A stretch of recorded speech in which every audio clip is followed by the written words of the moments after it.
downtown Danbury, I get feedback from people that say, you know, it isn't as good as it could be. I like the skating rink they have there. I like some of the restaurants they have there. I think downtown Danbury has a lot to you know, draw people down. What are some of the things you think we could improve on? Well, I've talked to a lot of the businesses downtown, and they're not doing as well as they normally would be doing. They're hurting quite a bit. There's some new businesses downtown that are not sure if they're going to stay open because of the lack of customers that are going into the businesses. Everyone is hurting at this point, but more so downtown.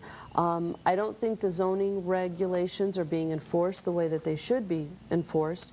You have a lot of businesses downtown that just have so much signage all over those windows, and we have zoning ordinances that don't allow that. And if you clean that up a little bit, it would make a big difference. Another complaint. You're saying that the signs in the window are a little bit tacky. Very tacky. They don't allow for a kind of a flowing merchant business system. As you know, you live in Ridgefield. You go down the center of Ridgefield, it's very pleasant. And you have to follow the regulations of the town. And in Danbury, basically, that's not occurring at this point. I see a lot of differences compared to what it was several years ago and what it is now. Another complaint that I have that business owners have talked to me about, and people that live downtown, seniors, some of them which I met today, that it's horrible because people downtown will go into alleyways to urinate, or when people come in the morning to their businesses, they'll see that someone has urinated outside of their business, and it's not something that you saw prior to today's date, and that's actually kind of sad when you see things like that happen. Well, what do you attribute that to? I mean, that's not a business issue, that's a transient issue. Well, it's a transient issue. We used to have, as I said before, we used to have bicycle police downtown. Bicycle police were phenomenal. The bicycle police knew the business owners, they knew the people that were downtown, people felt comfortable, they felt a safer environment downtown than what they feel today when they're shopping downtown. People used to go downtown in larger groups. You didn't have as many situations occurring. Perfect example is a woman that worked for me that was pregnant, that left to have her baby. She was accosted at 10 o'clock in the morning on Town Hill Avenue. It's not just Main Street, it's the whole area that surrounds Main Street that you need the coverage on. Because that makes a big difference, and it impacts the area of downtown. You want people downtown. I used to love to go downtown when I was a little girl. They had Markoff's, they had Howland's, they had movie theater. The movie theater, the Palace Theater, phenomenal place. Woolworth's, we used to go down there and have our Sundays when we would pop a balloon and see how much you would pay for a Sunday. It was amazing to go downtown, and my parents never had a problem if I walked down there with some friends. But today, young children, you don't necessarily let them go downtown by themselves because of some of the atmosphere. Traffic is chaotic.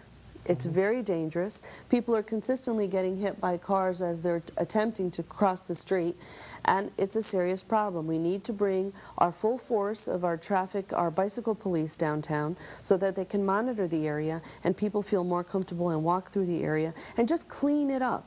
I mean, a little bit of cleaning up makes a big difference in the appearance of downtown. Yeah, there's been studies done by sociologists, they call it the broken window theory. That when you have one broken window, and if it isn't fixed, that it causes urban blight. So there's a transient problem, a traffic problem, a crime problem. You are at present embroiled in an election to become the mayor of this town.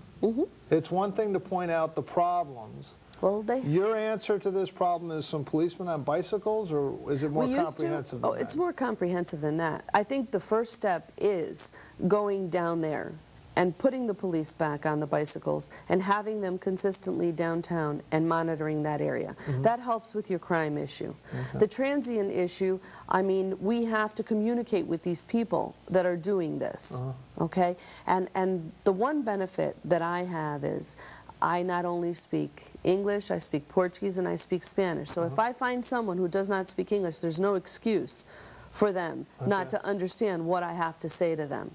And it makes a difference. And if you don't abide by the law, of course there are laws on the books that you can get arrested for doing things like that. We have loitering laws. You can't hang out of vehicles, noise level laws, and all of those laws are already in force, and they can be used when people are violating certain situations. In New York City, I guess it would be, I don't know, in the 80s, late 80s, beginning of the 90s, they had a terrible problem with the squeegee guys, they called it.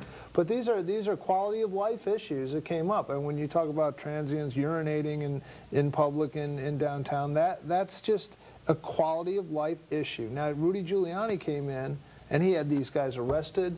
He had them arrested for loitering. He had them arrested for jaywalking. He did whatever he needed to do to clean that up. And he was heralded as the mayor that cleaned up New York City. And he's still running on that right now for the presidency, based on that and some other things he did. And you can make a difference as long as you pay attention. Sometimes it's not major things that are important. Those small little things completely change the environment, the atmosphere, and the appearance of an area. Let me be the devil's advocate here, because I think Mayor Bowden has addressed some of these issues.